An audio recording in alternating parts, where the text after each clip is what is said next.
This is fabulous. ಎಲ್ಲಾ ವಸ್ತುಗಳು ನನಗೆ ಹೇಗೆ ಇಷ್ಟ ಆಗುತ್ತೋ ಹಾಗೆ ಅರೇಂಜ್ ಮಾಡಿದ್ದಾಳೆ. ಅವಳನ್ನ ಒಳ ಕಳಿಸಿ. ಒಳಗ್ ಕಳ್ಸೋದಾ? ಯಾಕೆ ನೀವು ನೋಡ್ಲಿಲ್ವಾ ಬಾಸ್? ಇದನ್ನೆಲ್ಲ ನೋಡಿ ಖುಷಿಯಾಗಿರೋದಕ್ಕೆ ಹೇಳ್ತಿರೋದು. ಇದನ್ನ ಮಾಡಿದ್ರೆ ಒಳ ಕಳಿಸಿ. ಅದಲ್ಲ ಬಾಸ್, ಅವರು ಹೋಗಿದ್ನ ನೀವು ನೋಡ್ಲಿಲ್ವಾ? ವಾಟ್? ಹೋದ್ಲಾ? ಸುಮ್ನೆ ಕನ್ಫ್ಯೂಸ್ ಮಾಡಿಸ್ಬೇಡಿ ಬಾಸ್. ಅವ್ರು ಹೋಗ್ತಿದ್ದಾಗೆ ನೀವು ಬಂದ್ರಿ. ಯಾಕೆ ನಿಮಗ್ ಸಿಗ್ಲಿಲ್ವಾ? ಎಲ್ಲಿಗೆ ಹೋದ್ಲು? ಅವ್ರ ಮನೆಗೆ ಹೋದ್ರು. ಆಂದಿವೆ ಅವ್ರು ನಿಮಗ್ ಸಿಕ್ಕಿದ್ರು ಅನ್ಕೊಂಡೆ. ಡ್ಯಾಮೆಟ್, ಅದನ್ನ ಬಂದ ತಕ್ಷಣ ಹೇಳ್ಬೇಕು ತಾನೆ. ತಾನು ಏನು ತುಂಬಿಕೊಂಡಿದ್ದಿಲ್ಲ. ಇದನ್ನ ಮೊದಲೇ ಹೇಳಿದಿದ್ರೆ ನಾನೀಗ ಹೋಗಿ ಅವಳ ಮಾತಾಡ್ಸ್ಕೊಂಡ್ ಬರ್ತಿದ್ದೆ ತಾನೆ.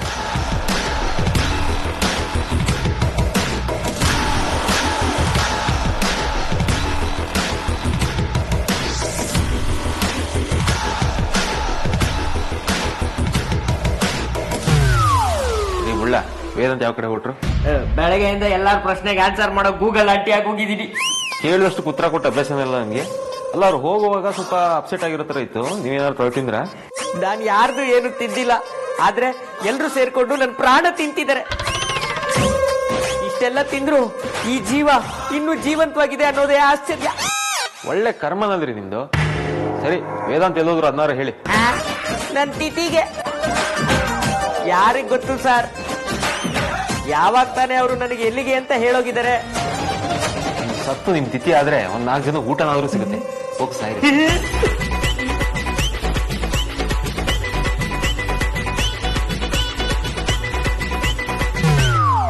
ಇದೇ ವಿಚಾರಕ್ಕೆ ನಿಮ್ ಮೇಲೆ ನನಗ್ ಬೇಜಾರಿರೋದು. ಇದರಲ್ಲಿ ಬೇಜಾರು ಮಾಡ್ಕೊಳ್ಳೋದು ಏನಿದೆ ರಾಧ?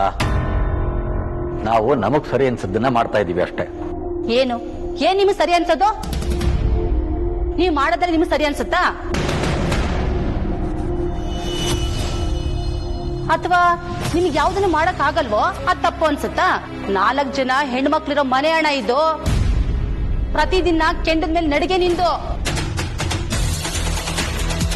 ಶಾಸ್ತ್ರ ಸಂಪ್ರದಾಯ ಅಂತ ಎಷ್ಟು ಬಗ್ಗೆ ನಡಿಬೇಕು ನೀನು? 4 ಜನ ಹೆಣ್ಮಕ್ಳು ಅನ್ನೋದನ್ನ ಪಾಪ ಅನ್ನೋ ತರ ಮಾತಾಡ್ತಾ ಇದೆಯಲ್ಲ ರಾಧಾ ನೀನು. ಎಲ್ಲದಕ್ಕೂ ಹೆದರ್ಕೊಂಡು ಎಲ್ಲದಕ್ಕೂ ಅಂಜಿ ಬಗ್ಗೆ ನಡೆಯೋದಕ್ಕೆ 4 ಜನ ಹೆಣ್ಮಕ್ಳು ನನಗೆ ಶಾಪ ಅಲ್ಲ. ಅವರೆಲ್ಲರೂ ದೇವರು ನನಗೆ ಕೊಟ್ಟಿರೋ ವರ ಅಂತ ಅನ್ಕೊಂಡಿದ್ದೀನಿ. ಸಿಕ್ಕಿರೋ ವರಕ್ಕೆ ಹಿಂಸೆ ಕೊಡೋದಕ್ಕೆ ನನಗೆ ಇಷ್ಟ ಇಲ್ಲ. ಇಂಥ ಮೊಂಡವಾದಕ್ಕೇನು ಕಮ್ಮಿ ಇಲ್ಲ ನೀನು. ಯಾಕೆ ನಿನ್ನ ಯೋಚನೆಗಳನ್ನ ಭಾವನೆಗಳನ್ನ ಎಲ್ಲರ ಮೇಲೆ ಏರ್ತೀಯ? ನಾನು ಎಲ್ಲಿ ಹೇರ್ದೆ ರಾಧಾ? ನಿನ್ನ ಹೆಂಡತಿಗೆ ಇದರಲ್ಲೆಲ್ಲ ಆಸಕ್ತಿ ಇದೆ, ಆದ್ರೆ ನೀನು ಅವಳನ್ನ ಕಟ್ಟಾಕಿದೀಯ. ಇದನ್ನೆಲ್ಲ ಅವಳಿಗೂ ಮಾಡಕ್ ಬಿಡಲ್ಲ ನೀನು. ಇದೇ ತರ ಬೈತಿದ್ರು ನಂಗೆ ಇವ್ರ ಮನೇಲಿ ಕೂಡ. ನಾನ್ ಯಾವತ್ತೂ ಇವ್ರ ಮನೆಗೆ ಹೋಗಲ್ಲ.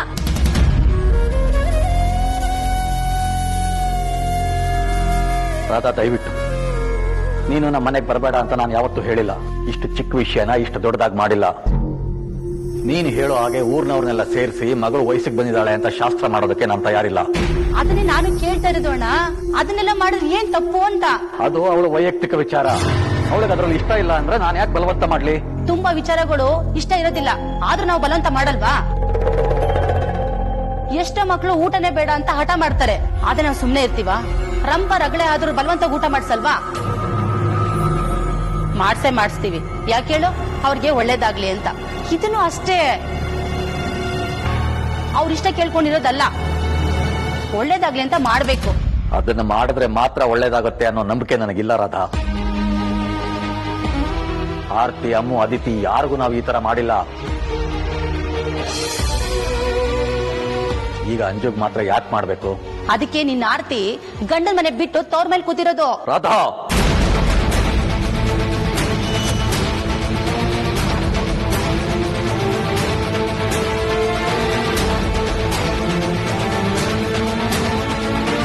ನೂರೆಂಟು ಶಾಸ್ತ್ರಗಳಿದೆ. ಇಡೀ ದಿನ ಅವಳು ನಿದ್ದೆ ಸ್ನಾನ ಮಾಡೋ ಹಾಗಿಲ್ಲ, ಅವ್ರ ಅಮ್ಮನ ನೋಡೋ ಹಾಗಿಲ್ಲ. ನಾಳೆ 5 ಜನ ಮುತ್ತೈದೆಯರು ಕರೆದು ಅವಳಿಗೆ ಆರತಿ ಮಾಡ್ಬೇಕು, ಸುಮಾರು ತಿಂಡಿಗಳು ಮಾಡ್ಬೇಕು, ಅವಳಿಗೆ ಆರೈಕೆ ಆಗ್ಬೇಕು. ಇದೆಲ್ಲ ಆಗ್ಲೇಬೇಕು.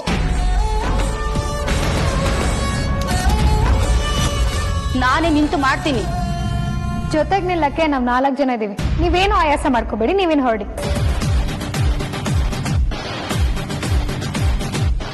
ನಮ್ಮ ಅಕ್ಕ ಗಂಡನ ಬಿಟ್ಟು ಬಂದಿಲ್ಲ. ನಾವಿದಕ್ಕೆ ನಿಮ್ಮನ್ನ ಬಳಸಲ್ಲ. ಅಂಜು ವಿಷಯನ ಹೇಗೆ ಹ್ಯಾಂಡಲ್ ಮಾಡ್ತೀವಿ ಅದು ನಮಗೆ ಬಿಟ್ಟಿದ್ದು. ನೀವಿದ್ರಲ್ಲಿ ದಯವಿಟ್ಟು ತಲೆ ಹಾಕ್ಬೇಡಿ.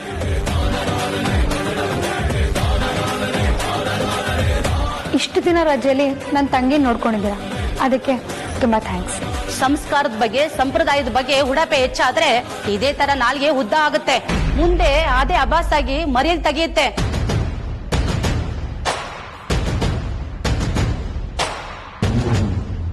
ಯಾರು ಏನು ಹೇಳ್ಬೇಡಿ. ದೊಡ್ಡವ್ರು ಅನ್ಸ್ಕೊಂಡಿರೋರು ಇವ್ರು ಹೇಳ್ದಂಗೆ ಕೇಳೋ ಹಾಳುಗಳ ತರ ಆಡಿ ಚೆನ್ನಾಗಿರುತ್ತೆ.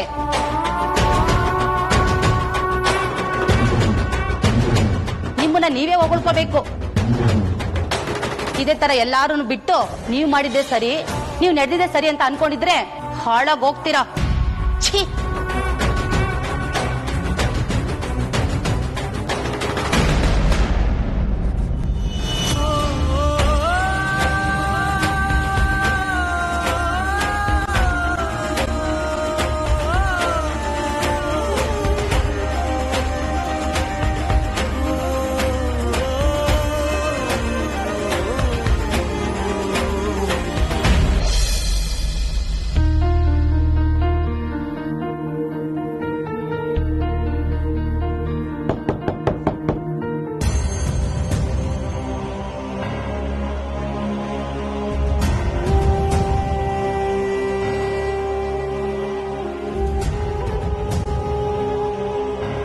ಅಣ್ಣ ತಿಂಡಿ ತಗೋ. ನನ್ಗೆ ಯಾರು ಕಾಂಪ್ರೋ ಆಗೋ ಅಂತ ಕೂಸು ಹೊಡಿಯಕ್ ಬರಬೇಡಿ. ನನ್ಗೆ ಯಾರ ಜೊತೆನೂ ಏನು ಮಾತಾಡಕ್ ಉಳಿದಿಲ್ಲ. Please leave me alone. ನಿನಗೆ ಕಾಂಪ್ರೋ ಆಗು ಅಂತ ಹೇಳಿ ಬಂದವ್ರು ಯಾರು ಇವಾಗ?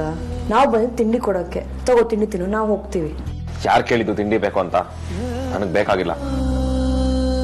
ಇದಕ್ಕೆ ನಾನು ಆರ್ತಿನ ಕಳ್ಸೋಕ್ ಮುಂಚೆ ಸ್ವಲ್ಪ ಯೋಚನೆ ಮಾಡು ಅಂದಿದ್ದು.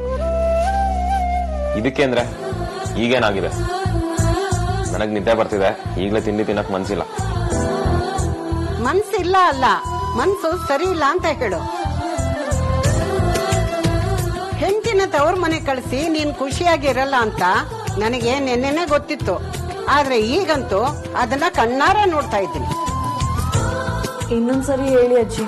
ಯಾವಾಗ ನೋಡಿದ್ರು ತಾನೇ ಬ್ರಿಲಿಯಂಟು, ತಾನೇ ಸರಿ ಅನ್ನೋ ತರ ಆಡ್ತಾ ಇರ್ತಾನೆ. ನೀನು ನಿಮ್ಮ ಅಮ್ಮನ ಮಾತಾಗ್ಲಿ ಬೇರೆ ಇನ್ಯಾರ್ದ ಮಾತನಾಗ್ಲಿ ಕೇಳಬೇಕಾಗಿಲ್ಲ. ನಿನ್ನ ನಿರ್ಧಾರ ನೀನೇ ತಗೋಬೇಕು. ಮನೇಲಿ ಕೂಡ ಕೆಲವೊಂದು ವೈಯಕ್ತಿಕ ಅಂತ ಇರುತ್ತೆ. ಈಗಲೂ ನನ್ನ ನಿರ್ಧಾರನ ನಾನೇ ತಗೊಂಡಿರೋದು. ಇದು ನನ್ನ ಪರ್ಸನಲ್ ಮ್ಯಾಟರ್. ಆದ್ರೆ ನೀನು ಯಾವಾಗ ಆರ್ತಿನ ತವ್ರ ಮನೆ ಕಳಿಸಿದ್ಯೋ ಆಗ ಅದು ನಿನ್ನ ಬರೀ ವೈಯಕ್ತಿಕ ವಿಚಾರ ಆಗ್ಬಿಡ್ತಿಲ್ಲ. ಪೂರ್ತಿ ಫ್ಯಾಮಿಲಿನ ನೀನ್ ಇದಕ್ ಸೇರ್ಸಿದ್ಯಾ. ನಮ್ ಜೊತೆ ಪರಿಮಳ ಫ್ಯಾಮಿಲಿನೂ ಸೇರ್ಸಿ. ಅಜ್ಜಿ, ನನಗೆ ಏನ್ ಮಾಡ್ಬೇಕು ಸರಿಯಾಗಿ ಗೊತ್ತಾಗ್ತಾ ಇಲ್ಲ. ಯಾರ ಮಾತು ಕೇಳೋ ಪರಿಸ್ಥಿತಿ ನಾನಿಲ್ಲ. Guys please go out, help ಆಗುತ್ತೆ ನಂಗೆ. ಅತ್ತೆ ಆಯ್ತು ಕಣೋ ನಿಂದು. ನಾನ್ ನಿನ್ನಿಂದ ನೋಡ್ತಾನೆ ಇದ್ದೀನಿ. ಆರ್ತಿ ವಿಷಯ ಬಿಟ್ಟು ನನಗೆ ನಿನ್ ಬಗ್ಗೆ ಚಿಂತೆ ಇದೆ. ಒಂದ್ ತುತ್ತು ಕೂಡ ತಿನ್ನಿಲ್ಲ ನೀ ರಾತ್ರಿನು. ಬರೀ ಅನ್ನ ಕಲಿಸ್ತಾ ಇದ್ದೆ. ಅದ್ಯಾ ಪ್ಲೀಸ್, ನನ್ ಮೂಡ್ ಸರಿ ಇಲ್ಲ.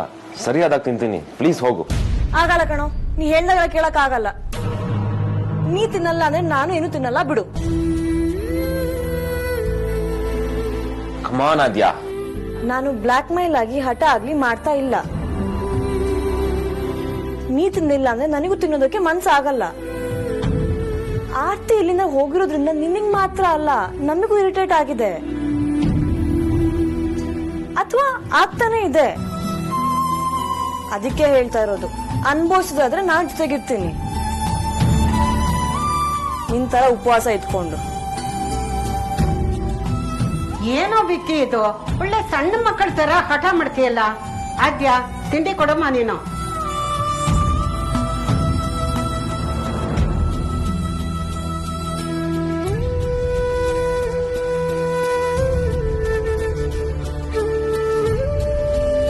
ಆದ್ಯಾ ಇಲ್ವಾ?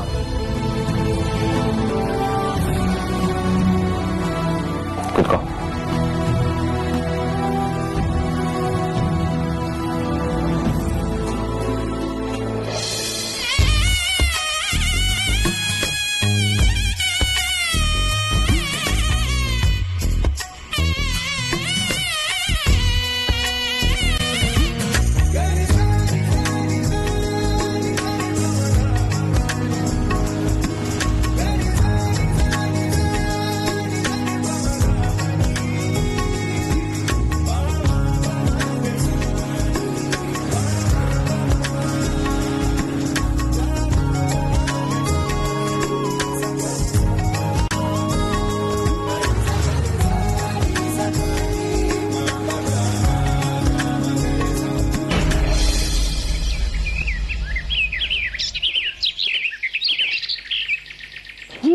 ಬಿಡಲ್ಲ. ನಮ್ಮಷ್ಟಕ್ಕೆ ನಾವು ಇರೋಣ ಅಂದ್ರೂ ನೆಮ್ಮದಿಯಾಗಿರಕ್ ಬಿಡೋದಲ್ಲಪ್ಪ ಇವರು. ಎಲ್ಲರೂ ಒಂದೇ ತರ ಇರ್ತಾರ ಕಂದ. ಅವ್ರವ್ರ ಯೋಚನೆ ಅವರಿಗೆ. ಹಾಗಾದ್ರೆ ನಂದೇನು ತಕರಾರಿಲ್ಲ. ಆದ್ರೆ ಅವ್ರ ಯೋಚನೆ ನಮ್ಮ ಮೇಲೆ ಹೇರಕ್ ನೋಡ್ತಾರಲ್ಲ, ಅದು ಸಿಟ್ಟು ಬರೋದು.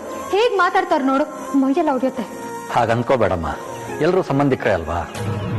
ಆ ಸಂಬಂಧ ಇಷ್ಟ ದಿನ ಎಲ್ಲೋಗಿತ್ತಪ್ಪ. ಕಷ್ಟ ಸಮಸ್ಯೆ ತೊಂದ್ರೆ ಅಂತ ಒದ್ದಾಡ್ತಿರುವಾಗ ಒಬ್ರಾದ್ರೂ ಈ ಕಡೆ ಮುಖ ಹಾಕದ್ರ? ಬರೋದಾಗಿರ್ಲಿ, ಹೇಗಿದ್ದೀರಾ ಅಂತ ಒಂದ್ ಫೋನ್ ಕೂಡ ಮಾಡ್ತಿರ್ಲಿಲ್ಲ. ನಾವ್ ಸುಮ್ನೆ ಯೋಗಕ್ಷೇಮ ವಿಚಾರಿಸಕ್ ಕಾಲ್ ಮಾಡಿದ್ರು ಎಲ್ ಸಹಾಯ ಕೇಳ್ಬಿಡ್ತೀವೋ ಅಂತ ಮತ್ತೊಂದು ಮಾತಾಡಿ ಆಮೇಲೆ ಕಾಲ್ ಮಾಡ್ತೀನಿ ಅಂತ ಕಾಲ್ ಕಟ್ ಮಾಡ್ತಿದ್ರು. ಸಂಬಂಧ ಅಂತ ಬಳಸಿದ್ರೆ ಅದು ದೊಡ್ಡಮ್ಮ ಮತ್ತೆ ಸಾರ್ಥಕಣ್ಣ ಇದ್ರೆ. ಈಗ್ಲಾದ್ರೂ ಬಂದ್ರಲ್ಲ ಅಂತ ಸುಮ್ನೆ ಎದ್ಬಿಡೋಣ ಬಿಡು. ಈಗೇನ್ ಸುಮ್ನೆ ಬಂದಿದ್ದಲ್ಲಪ್ಪ, ಅಕ್ಕನ ವಸಿಷ್ಠ ಮನೆ ಕೊಟ್ಟಿದ್ದೀವಲ್ಲ, ಅದಕ್ಕೆ ಇವ್ರಿಗೆಲ್ಲ ನಮ್ಮ ಮೇಲೆ ಒಳ್ಳೆ ಭಾವನೆ ಬಂದಿರೋದು. ಈಗ ನಾವೆಲ್ಲ ಸ್ವಲ್ಪ ಚೆನ್ನಾಗಿದ್ದೀವಿ ಅಂತ ಗೊತ್ತಾದ ತಕ್ಷಣ ಅವರೇ ಬಂದು ಅಂಜನ ಪ್ರೀತಿ ಮಾಡಿ ಕರ್ಕೊಂಡು ಹೋಗಿದ್ದು. ಇಂಥ ನಾಟಕ ಎಲ್ಲ ಗೊತ್ತಾಗಲ್ಲ ಅನ್ಕೊಂಡಿದ್ದಾರೆ. ಕೆಲವ್ರ ಸ್ವಭಾವನೇ ಹಾಗೆ, ನಾವು ಅವ್ರನ್ನ ಬದಲಾಯಿಸೋದಕ್ಕಾಗೋದಿಲ್ಲ. ಅವ್ರಿರೋದೇ ಹಾಗೆ ಅಂತ ನಾವ್ಯಾಕೆ ಬದಲಾಗ್ಬೇಕು? ಅವ್ರದ್ದೇನೇ ಇದ್ರು ಅವ್ರು ಅದನ್ನ ಮನೇಲಿ ಇಟ್ಕೊಳ್ಳಿ. ಅದನ್ನ ಬಿಟ್ಟು ನಮ್ಮನೆಗೆ ಬಂದು ನೀವು ಹಾಗೆ ಮಾಡಿ ಹೀಗೆ ಮಾಡಿ ಅಂತ ಯಾಕೆ ಬಡ್ಕೋಬೇಕು? ಸಮಾಜದ ಅಹಂನ ಸಮಾಧಾನ ಮಾಡೋದಕ್ಕಾಗೋದಿಲ್ಲ ಕಂದ. ಒಂದು ಸಣ್ಣ ಉದಾಹರಣೆ ಕೊಡ್ತೀನಿ ಕೇಳು. ಈಗ 21-22 ವರ್ಷದ ಹುಡುಗಿಗೆ ಮದುವೆ ಆಯ್ತು ಅಂತ ಇಟ್ಕೋ. 1 ವರ್ಷದಲ್ಲೇ ಗಂಡನಿಗೆ ಕಾಯಿಲೆ ಬಂದು ಅವ್ನು ಸತ್ತೋದ ಅಂದು. ಆಗ ಇಡೀ ಸಮಾಜ ಮರ್ಕಪಡುತ್ತೆ. 3-4 ವರ್ಷ ಆದ್ರೂ ಆಕೆ ಮತ್ತೊಂದು ಮದುವೆ ಮಾಡ್ಕೊಳ್ಳಿಲ್ಲ ಅಂದ್ರೆ ಮತ್ತೆ ಅದೇ ಸಮಾಜ ಹೇಳುತ್ತೆ, ಪಾಪ ಹುಡುಗಿಗೆ ಇನ್ನು ಚಿಕ್ಕ ವಯಸ್ಸು, ಇನ್ನು ಜೀವನ ದೊಡ್ಡದಿದೆ, ಮತ್ತೊಂದು ಮದುವೆ ಆದ್ರೆ ಏನು ತಪ್ಪಿಲ್ಲ ಅಂತ. ಆದ್ರೆ ಅದೇ ಹುಡುಗಿ 2 ವರ್ಷದಲ್ಲೇ ಮದುವೆ ಆದ್ಲು ಅಂತ ಇಟ್ಕೋ. ಅಯ್ಯೋಯ್ಯೋ ಕಾಲ ಕೆಟ್ಟೋಯ್ತು, ಇನ್ನೂ ಗಂಡ ಸತ್ 2 ವರ್ಷ ಆಗಿಲ್ಲ, ಆಗ್ಲೇ ಮದುವೆ ಮಾಡ್ಕೊಂಡ್ಬಿಟ್ಲು, ಏನಪ್ಪಾ ಇದು ಅಂತ ಹೇಳ್ಬಿಟ್ಟು ಅದೇ ಸಮಾಜ ಕಟಕ ಆಡುತ್ತೆ. ಎಲ್ಲರೂ ಅವ್ರ ಭಾವಕ್ಕೆ ತಕ್ಕ ಹಾಗೆ ಉಳಿದವರು ಹಾಗೆ ನಡ್ಕೊಳ್ಳಿ ಅನ್ನೋ ಅಹಂ, ಅದು ಮೊದಲು ಇತ್ತು, ಈಗಲೂ ಇದೆ. ಯಾವಾಗ್ಲಾದ್ರೂ ಇರ್ಲಪ್ಪ, ಅದನ್ನೆಲ್ಲ ಕೇಳೋರು ಯಾರು? ಯಾರು ಕೇಳ್ತಾರೋ ಬಿಡ್ತಾರೋ, ಆದ್ರೆ ನಿಮ್ಮಮ್ಮ ಅಂತೂ ಖಂಡಿತ ಕೇಳ್ತಾಳೆ. ಅಮ್ಮನ ನಿಮ್ಮ ಅಮ್ಮನ ಸ್ವಭಾವ ನನಗೆ ತುಂಬಾ ಚೆನ್ನಾಗಿ ಗೊತ್ತಮ್ಮ. ಈಗ ರಾಧಾ ಆರತಿ ಬಗ್ಗೆ ಹೇಳ್ಬಿಟ್ಟು ಹೋದ್ಲಲ್ಲ, ಅದು ಅವಳ ತಲೆ ಒಳಗಡೆ ಹುಳಕ್ ತರ ಸೇರ್ಕೊಂಡ್ಬಿಟ್ಟಿರುತ್ತೆ. ಈಗ ಈ ಶಾಸ್ತ್ರ ಮಾಡ್ಲಿಲ್ಲ ಅಂದ್ರೆ ಮುಂದೆ ಅಂಜುಗೂ ಎಲ್ಲಿ ಕೆಟ್ಟದಾಗುತ್ತೆ ಅನ್ನೋ ಹುಳ ಅವಳ ತಲೆಯಲ್ಲಿ ಸೇರ್ಕೊಂಡ್ಬಿಟ್ಟಿರುತ್ತೆ. ಅದು ನಿಜನೋ ಸುಳ್ಳೋ ಅದರಿಂದ ಏನು ಆಗಲ್ಲ ಅಂತ ನಿಮ್ಮಮ್ಮ ಯೋಚನೆ ಮಾಡಲ್ಲ. ನಾವು ಶಾಸ್ತ್ರ ಮಾಡ್ಬಿಡೋಣ, ಅದರಿಂದ ನಮ್ಗೆ ಹೋಗೋದೇನು ಇಲ್ಲ ಅಂತ ವಾದ ಮಾಡ್ತಾಳೆ. ಅದು ನಿಜಾನೇ. ಅಮ್ಮಂಗೆ ಯಾರಾದ್ರೂ ಏನಾದ್ರು ಹೇಳ್ಬಿಟ್ರೆ ಅದು ಶ್ರೀಕೃಷ್ಣ ಪರಮಾತ್ಮನ ಬಾಯಿಂದನೇ ಬಂದಂಗಿರುತ್ತೆ. ಅಮ್ಮನ ಹತ್ರ ನಾನು ಮಾತಾಡ್ತೀನಪ್ಪ. ಅವ್ರೇನೋ ಬಾಯಿಗೆ ಬಂದಾಗೆ ನಮ್ಮನೆ ಬಗ್ಗೆ ಮಾತಾಡ್ತಾರೆ ಅಂದ್ರೆ ಅದೆಲ್ಲ ನಿಜ ಆಗತ್ತಮ್ಮ. ಆರ್ತಿ ಮನೆಗೆ ವಾಪಸ್ ಬಂದಿರೋದಂತೂ ನಿಜ ಅಲ್ವಾ ಧ್ರುವ? ಅವಳು ಬಂದಾಗ ಕಣ್ಣಲ್ಲಿ ನೀರಿತ್ತು, ಅದಕ್ಕೆ ಅವಳು ಕೊಟ್ಟ ಕಾರಣ ನನಗೆ ಸಮಾಧಾನ ಆಗ್ಲಿಲ್ಲ. ಈಗ ರಾಧಾ ಬೇರೆ ಹೀಗಂದ್ಲು. ಅಮ್ಮ, ಅವ್ರೇನ್ ದೇವಮ್ಮ ನಮೀನಾ? ಅವ್ರು ಆಡಿದಿರ ನಿಜ ಅವಕ್ಕೆ. ಅದಕ್ಕಿಂತ ಹೆಚ್ಚಾಗಿ ವಿಕ್ಕಿ ಮತ್ತೆ ನಮ್ಮ ಅಣ್ಣ ಏನು ಅನ್ನೋದು ನಂಗೆ ಚೆನ್ನಾಗಿ ಗೊತ್ತು. ಒಂದ್ ವೇಳೆ ಸಮಸ್ಯೆ ಆಗಿ ಆರ್ತಿ ಅದಕ್ಕೆ ತವರ ಮನೆಗೆ ಹೋಗ್ತೀನಿ ಅಂತಂದ್ರು ವಿಕ್ಕಿ ಕಳ್ಸೋನಲ್ಲ. ಆ ಬೇಸಿಸ್ ಮೇಲೆ ಹೇಳ್ತಾ ಇದ್ದೀನಿ, ಆರ್ತಿಯವರು ಮನೆ ಬಿಟ್ಟಂತೂ ಬಂದಿಲ್ಲ. ಆಯ್ತು, ಆರ್ತಿ ವಿಚಾರದಲ್ಲಿ ಎಲ್ಲ ಸರಿಯಾಗಿದೆ ಅಂತಾನೆ ಅನ್ಕೊಳ್ಳೋಣ. ಆದ್ರೆ ಅದನ್ನ ಬಿಟ್ರು ನಾನು ಈ ಶಾಸ್ತ್ರ ಮಾಡ್ಲೇಬೇಕು. ಅದೇ ಯಾಕೆ ಅಂತ ಕೇಳ್ತಿರೋದು. ಈ ಶಾಸ್ತ್ರ ಮಾಡದೇ ಇದ್ರೆ ಮುಂದೆ ಯಾವತ್ತೋ ಸಮಸ್ಯೆ ಆಗುತ್ತೆ ಅನ್ನೋದಕ್ಕೆ ಅರ್ಥ ಇದೆಯಮ್ಮ? ಇಲ್ಲದೆ ಇರಬಹುದು, ಆದ್ರೆ ಈಗ ನಾನು ಈ ಶಾಸ್ತ್ರ ಮಾಡಿದ್ರೆ ನನ್ನ ಮನ್ಸಿಗೆ ಸಮಾಧಾನ ಆಗುತ್ತೆ. ಮುಂದೆ ಏನಾದ್ರೂ ಆದ್ರೆ ನಮ್ಮ ಕಡೆಯಿಂದ ಏನ್ ಮಾಡ್ಬೇಕಾಗಿತ್ತೋ ಅದನ್ನ ಮಾಡಿದೀವಿ ಅನ್ನೋ ತೃಪ್ತಿನಾದ್ರೂ ಇರತ್ತೆ. ಆ ಕಾರಣಕ್ಕಾದ್ರೂ ನಾನು ಶಾಸ್ತ್ರ ಮಾಡಲೇಬೇಕು. ಆದ್ರೆ ಈ ಶಾಸ್ತ್ರಕ್ಕೆ ಬೇಕಾಗಿರೋ ಖರ್ಚನ್ನ ಹೊಂದಿಸೋ ಶಕ್ತಿ ನನ್ಗಿಲ್ಲಪ್ಪ. ನನ್ಗೆ ಆ ಚಿಂತೆನೂ ಕಾಡ್ತಾ ಇದೆ. ಮಾ, ರಾಧತ್ತೆ ಏನೋ ಹೇಳ್ತಾರೆ ಅಂತ ನೀನ್ ಅದಕ್ಕೆ ತಲೆ ಕೆಡ್ಸ್ಕೊಂಡು ಈ ಶಾಸ್ತ್ರನ ಮಾಡ್ಲೇಬೇಕು ಅಂತ ನಿರ್ಧಾರ ಮಾಡ್ಬೇಡ. ರಾಧಾ ಒಬ್ಳೆ ಮಾತಾಡ್ತಿದ್ದಾಳೆ ಅಂತ ಅಲ್ಲ ಕಣೆ, ಅಕ್ಕಪಕ್ಕದವರು ಆಡ್ಕೊಂಡು ವ್ಯಂಗ್ಯ ಮಾಡ್ತಾರೆ. ನಿಮ್ ವಿಷಯದಲ್ಲೂ ಹೀಗೆ ಆಗಿತ್ತು. ಯಾರೋ ಏನೋ ಮಾತಾಡ್ತಾರೆ ಅಂತ ನೀನೊಳ್ಳೆ. ನಿನ್ಗೇನು ಅನ್ಸದೆ ಇರ್ಬೋದು ಕಣೆ, ನೀವು ಈಗಿನ ಕಾಲದವರು ಇದೆಲ್ಲ ಮೈಗೆ ಅಂಟೆ ಇಲ್ಲ ಅಂತ ಅಲ್ಲೇ ಒದರ್ ಬಿಡ್ತೀರಾ. ಆದ್ರೆ ನನಗ್ ಹಾಗಾಗಲ್ಲ. ದಿನ ಬೆಳಗಾದ್ರೆ ಅವ್ರ ಮುಖನೇ ನೋಡ್ಬೇಕು, ಕಷ್ಟ ಸುಖ ಅಂತ ಅವ್ರ ಹತ್ರನೇ ಮಾತಾಡ್ಬೇಕು.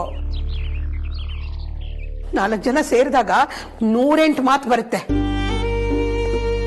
ಅದೆಲ್ಲ ನನ್ನ ಕಿವಿಗೂ ಬೀಳುತ್ತೆ. ಕೆಲವೊಂದ್ಸಲ ನನಗ್ ಕೇಳಲಿ ಅಂತಾನೆ ಹೇಳ್ತಿರ್ತಾರೆ. ಏನು ಆಗಿಲ್ಲ ಅಂತ ಇರೋಕ್ಕಾಗಲ್ಲ ಕಡೆ, ನನ್ನ ಕೈಲಿ ಹಿಂಸೆ ಆಗತ್ತೆ. ನಮ್ಮ ಹತ್ರ ದುಡ್ಡಿಲ್ಲ, ಅದಕ್ಕೆ ಈ ಶಾಸ್ತ್ರ ಸಂಪ್ರದಾಯನೆಲ್ಲ ಗಾಳಿಗೆ ತುರಿ ದುಡ್ಡು ಉಳಿಸ್ತಾ ಇದ್ದಾರೆ ಅನ್ನೋ ಮಾತನ್ನು ಕೇಳಿದೀನಿ. ಗೊತ್ತಾ ನಿನ್ಗೆ? ಮನೆಯಲ್ಲಿ ಕೊನೆ ಮಗಳು, ಇವಳಿಗೂ ಶಾಸ್ತ್ರ ಮಾಡ್ಲಿಲ್ಲ ಅಂದ್ರೆ ಜನ ಆಡ್ಕೋತಾರೆ. ನಿಮ್ಮ ಅಪ್ಪನ ಹಠಕ್ಕೆ ನಿಮ್ಗಳಿಗೂ ಶಾಸ್ತ್ರ ಮಾಡ್ಲಿಲ್ಲ, ಆದ್ರೆ ಇವಳಿಗೆ ಶಾಸ್ತ್ರ ಮಾಡ್ಬೇಕು ಅನ್ನೋದೇ ನನ್ನ ಆಸೆ. ಆಯ್ತಮ್ಮ, ನಿನ್ ಪ್ರಕಾರ ನೀನ್ ಹೇಳೋದೆಲ್ಲ ನಿಜಾನೇ. ಈ ಶಾಸ್ತ್ರ ಮಾಡೋದ್ರಿಂದ ನಿನಗೆ ಇನ್ನೊಬ್ರಿಂದ ಹಿಂಸೆ ತಪ್ಪುತ್ತೆ ಅನ್ನೋದಾದ್ರೆ ನೀನ್ ಆಸೆ ಪಟ್ಟ ಹಾಗೆ ಹೇಳಿ ಅಂಜು ಶಾಸ್ತ್ರ ಆಗುತ್ತೆ. ಹೌದಮ್ಮ, ಇದನ್ನ ನಿನ್ ಸಮಾಧಾನಕ್ಕೆ ಹೇಳ್ತಿಲ್ಲ, ಶಾಸ್ತ್ರ ನಡೆಯುತ್ತೆ. ಅದು ಅಮ್ಮ, ಖರ್ಚಿನ ಬಗ್ಗೆ ನೀವು ಚಿಂತೆ ಮಾಡಬೇಡಿ, ನಾವು ನಿಮ್ ಜೊತೆ ಇರ್ತೀವಿ. ಹೌದಮ್ಮ, ದುಡ್ಡಿನ ಬಗ್ಗೆ ನೀನ್ ಯೋಚನೆ ಕೂಡ ಮಾಡ್ಬೇಡ. ನಮಗೋಸ್ಕರ ನೀನ್ ಇಡೀ ಜೀವನ ಸವಸಿದ್ಯಾ. ನೀನ್ ಇನ್ಮೇಲೆ ಆರಾಮಾಗಿರ್ಬೇಕು. ನಾವು ಕಾಲ್ ಮೇಲೆ ನಿಂತಿದ್ದೀವಿ, ಎಲ್ಲಾನು ಹೇಗಾಗ್ಬೇಕು ಹಾಗೆ ಮಾಡ್ತೀವಿ.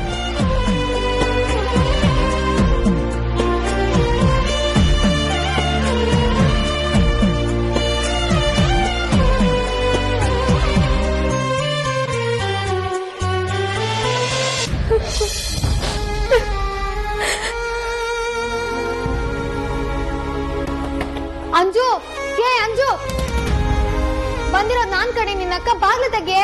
ನನ್ಗೆ ಯಾರ ಹತ್ರನೂ ಮಾತಾಡಕ್ ಇಷ್ಟ ಇಲ್ಲ. ನಂಗೆ ಅಮ್ಮ ಬೇಕು. ಅಮ್ಮ ಬೇಕು ಅಂತ ಬಾಗ್ಲಕೊಂಡ್ ಕೂತ್ಕೊಂಡ್ರೆ ಸಿಗ್ತಾಳ? ಮೊದ್ಲು ಬಾಗ್ಲು ತೆಗೆ. ಅಮ್ಮ ಅತ್ತೆ ಮಾತ್ ಕೇಳ್ಕೊಂಡು ನನ್ ಮುಂದೆ ಬರ್ತಾ ಇಲ್ಲ. ಅಮ್ಮನೇ ಇಲ್ಲಕ್ ಬರ್ಲಿ. ನೋಡಂಜು, ಸುಮ್ನೆ ಈ ತರ ಹಠ ಮಾಡ್ಬಾರ್ದು. ನಾನು ಆಫೀಸ್ ಕೆಲಸ ಬಿಟ್ಟು ಇಲ್ಲೇನೋ ಆಗೋಗಿದೆ ಅಂತ ಓಡ್ ಬಂದಿದ್ದೀನಿ. ನನ್ಗೆ ನಿನ್ನ ಹತ್ರ ಮಾತಾಡ್ಬೇಕು. ಪ್ಲೀಸ್ ಬಾಗ್ಲು ತೆಗಿ. ಅಂಜು,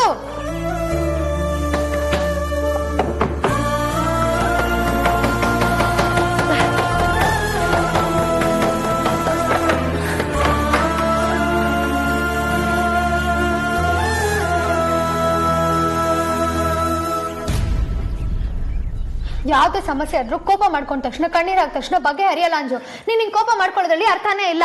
ಅಕ್ಕ ಪ್ಲೀಸ್, ನಂಗ್ ಬುದ್ಧಿ ಹೇಳಕ್ ಬರ್ಬೇಡ. ನಿನ್ಗೆ ಗೊತ್ತು ತಾನೆ, ಇದು ನನ್ ಪ್ರೈವೇಟ್ ವಿಷಯ. ಇದನ್ನಮ್ಮ ನೋಡಿದ್ರೆ ಬೀದಿ ಅವ್ರನ್ನೆಲ್ಲ ಕರೆದು ನನ್ನನ್ನ ಹಾಲಲ್ಲಿ ಕೂರಿಸಿ ಆರತಿ ಮಾಡ್ತೀನಿ ಅಂತ ಹೇಳ್ತಾಳೆ. ನನ್ಗಿದೆಲ್ಲ ಹಿಡ್ಸಲ್ಲ. ನಾವ್ ಯಾವ ಕಾಲದಲ್ಲಿ ಇದೀವಿ ಹೇಳು? ನೀನು, ಆರತಿ ಅಕ್ಕ, ಅದಿತಿ ಅಕ್ಕ ಯಾರು ಮಾಡ್ಕೊಳ್ದೇ ಇರೋ ಈ ಶಾಸ್ತ್ರನ ನಾನ್ ಮಾತ್ರ ಯಾಕೆ ಮಾಡ್ಕೋಬೇಕು ಹೇಳು? ನಾನು ಇದನ್ನೆಲ್ಲ ಮಾಡ್ಕೋ ಅಂತ ಕನ್ವಿನ್ಸ್ ಮಾಡಕ್ ಬಂದಿದ್ದೆ ಅಂತ ನೀನ್ ಯಾಕೆ ಅನ್ಕೋತ್ಯಾ? ನಾನು ನಿನ್ ಪರವಾಗಿ ಇದ್ದೀನಿ ಅಂಜು. ನನ್ಗೂ ಅಮ್ಮ ಯಾಕೆ ಇದನ್ನ ಮಾಡೋಣ ಅಂತ ಹೇಳಿದ್ಲು ಅಂತ ಅರ್ಥನೇ ಆಗ್ತಿಲ್ಲ. ಆದ್ರೆ ಇದು ಅಮ್ಮಂಗ ಅಷ್ಟು ಇಂಪಾರ್ಟೆಂಟು ಅಂತ ಅಂದ್ರೆ ಅದನ್ನ ಮಾಡೋದ್ರಲ್ಲಿ ಏನಿದೆ ಹೇಳು? ನೀನ್ ಎರಡು ತರ ಮಾತಾಡ್ತಿದೀಯಲ್ಲಕ್ಕ. ನಾನೇನೋ ಅಮ್ಮನ ಹತ್ರ ಇವೆಲ್ಲ ಬೇಡ ಅಂತ ಹೇಳ್ತೀಯ ಅನ್ಕೊಂಡ್ರೆ ಕೊನೆಗೆ ಪರವಾಗಿಲ್ಲ ಮಾಡ್ಲಿ ಬಿಡು ಅಂತಿದ್ಯಾ. ಇದನ್ನ ಅತ್ತೆಗೋಸ್ಕರ ಆಗ್ಲಿ ಬೀದಿಲಿರೋ ಜನರಿಗೋಸ್ಕರ ಆಗ್ಲಿ ಮಾಡಿಸ್ಕೊಂತ ಹೇಳ್ತಿಲ್ಲ ಅಂಜು. ಅಮ್ಮಂಗೋಸ್ಕರ ಮಾಡಿಸ್ಕೊಂತ ಹೇಳ್ತಿದ್ದೀನಿ. ನಿನ್ಗೆ ಗೊತ್ತಲ್ವೇನೆ, ಹಬ್ಬ ಹರಿದಿನ ವಿಚಾರದಲ್ಲೆಲ್ಲ ಅಮ್ಮ ಎಷ್ಟು ಶ್ರದ್ಧೆ ಇಟ್ಕೊಂಡಿದ್ದಾಳೆ ಅಂತ. ಇದರಿಂದ ಅಮ್ಮಂಗ್ ನೆಮ್ಮದಿ ಸಿಗುತ್ತೆ ಅನ್ನೋದಾದ್ರೆ ನಮಗ್ ಸಣ್ಣ ಇರಿಟೇಷನ್ ಆದ್ರೂ ಅದನ್ನ ಅನುಭವಿಸೋದ್ರಲ್ಲಿ ತಪ್ಪೇನು ಇಲ್ಲ ಅಲ್ವಾ? ಅದೇ ಯಾಕೆ ಮಾಡಿಸ್ಕೋಬೇಕು? ಎಷ್ಟು ಮುಜುಗರ ಆಗುತ್ತೆ ಗೊತ್ತಾ? ಹೈಸ್ಕೂಲ್ ಮುಗ್ದಿದೆ ಅಕ್ಕ, ನಂಗೆ ಅರ್ಥ ಮಾಡ್ಕೋ. ಖಂಡಿತ ಅರ್ಥ ಆಗುತ್ತೆ ಕಣೆ, ಆದ್ರೆ ನಾನು ನಿನಗ್ ಫೋರ್ಸ್ ಮಾಡ್ತಿಲ್ಲ. ಯಾಕೆ ಇನ್ನೊಂದು ಆಂಗಲ್ ನಲ್ಲಿ ಯೋಚನೆ ಮಾಡ್ಬಾರ್ದು ಅಂತ ಹೇಳ್ತಿದ್ದೇನೆ ಅಷ್ಟೇ. ಈ ವಿಚಾರದಲ್ಲಿ ಯಾರೆಷ್ಟೇ ಕನ್ವಿನ್ಸ್ ಮಾಡಿದ್ರು ನಾನು ಇದಕ್ಕೆಲ್ಲ ಒಪ್ಪಲ್ಲ. ನನ್ ಕ್ಲಾಸ್ ಅವ್ರು ಯಾರು ಈ ತರ ಆರತಿ ಮಾಡ್ಕೊಳ್ಳೋ ಶಾಸ್ತ್ರನೆಲ್ಲ ಮಾಡಿಸ್ಕೊಂಡಿಲ್ಲ. ನಾನು ಮಾಡ್ಕೊಳ್ಳಲ್ಲ ಅಷ್ಟೇ ಅಕ್ಕ.